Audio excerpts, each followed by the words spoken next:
আফগানিস্তানের মুখপাত্র মাওলানা জাবিহুল্লাহ মুজাহিদ বলেছেন, সুপ্রতিবেশী সম্পর্কের নীতির কারণে ইমারতে ইসলামিয়া পাকিস্তানের সঙ্গে কোনো যুদ্ধ প্রত্যাশা করে না। তিনি বলেন, দুই দেশের সংঘাত কারোর জন্যই লাভজনক নয় এবং এর নেতিবাচক প্রভাব বিভিন্ন খাতে পড়েছে। একই সঙ্গে তিনি সতর্ক করে বলেন, পাকিস্তানের একটি নির্দিষ্ট প্রভাবশালী মহল আফগানিস্তানের বিরুদ্ধে নতুন একটি ষড়যন্ত্র রচনা করতে পারে, যার উদ্দেশ্য হয়তো বিদেশি স্বার্থ রক্ষার জন্য কিংবা ইমারতে ইসলামিয়ার উপর নিয়ন্ত্রণ প্রতিষ্ঠার জন্য।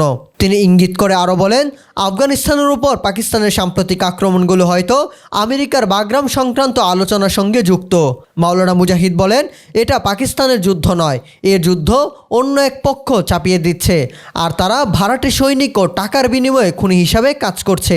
আপনার ইভেন্টের পরিকল্পনা থেকে বাস্তবায়ন এখন এক ঠিকানায়। মেহফিলিস্তান নিখুঁত ইভেন্টের বিশ্বস্ত নাম।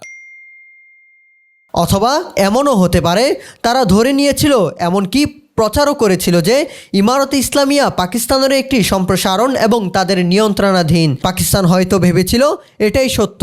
তিনি বলেন, পাকিস্তানের সেনাবাহিনীর একটি প্রভাবশালী মহল মনে করতে পারে আফগানিস্তানকে তাদের ইচ্ছা ও নীতির অনুসরণ করতে হবে। আফগানিস্তান যখন নিজের স্বাধীন অবস্থান তুলে ধরল, তখন তারা ষড়যন্ত্রে নেমে পড়ল।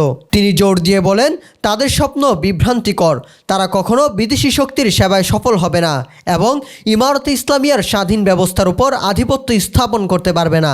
তেহরিকে তালিবান পাকিস্তান প্রসঙ্গে মাওলানা মুজাহিদ বলেন, এটি পাকিস্তানের অভ্যন্তরীণ সমস্যা এবং তারা দেশটির ভেতরে নির্দিষ্ট এলাকা ও অপারেশনাল কেন্দ্র পরিচালনা করে। পাকিস্তানের ভেতর তাদের ঘাঁটি আছে, তাদের অপারেশনের জন্য কমান্ডো জোন আছে, তাদের নিয়ন্ত্রণাধীন এলাকা আছে এবং সেখানে তাদের পূর্ণ কর্তৃত্ব আছে। সুতরাং তাদের আফগানিস্তানে আসার কোনো প্রয়োজন নেই। তিনি আরও বলেন, ইমারতে ইসলামিয়া অন্য কোনো দেশের নিরাপত্তার বিরুদ্ধে আফগান ভূখণ্ড ব্যবহার করতে দেয় না। পাশাপাশি তিনি বলেন, 20 বছরের যুদ্ধে কোনো দেশ তাদের কোনো সহায়তা দেয়নি। ইমারতে ইসলামিয়া কোনো বিদেশি শক্তির কাছে ঋণী নয় এবং যুদ্ধটি বিভিন্ন প্রদেশে সম্পূর্ণভাবে আফগানিস্তানের ভিতরেই সংঘটিত হয়েছে। আফগান মুখপাত্র বলেন, প্রথমত আমাদের যুদ্ধ কোনো বিদেশি দেশ থেকে শুরু হয়নি। আফগানিস্তানের 20 বছরের সংগ্রাম নিজের মাটি থেকেই পরিচালিত হয়েছে। আমরা প্রতিটি প্রদেশে লড়েছি, ফারিয়াব, কুন্দুজ, বাদাখশান, হেরাত, কান্দাহার, হেলমান্দ এবং সারা দেশে। এর মানে যুদ্ধ ছিল ব্যাপক এবং কোনো দেশ আমাদের উপর কোনো অনুগ্রহ করেনি। শরণার্থী বিষয়ে তিনি বলেন, পাকিস্তানি সামরিক অভিযানের কারণে অনেক পশতুন আফগানিস্তানে পালিয়ে এসেছে। ইমারতে ইসলামিয়া তাদের ডোরান্ট লাইনের কাছের এলাকা থেকে অন্য অঞ্চলে পুনর্বাসন করেছে এবং তাদের কেউ সশস্ত্র নয়।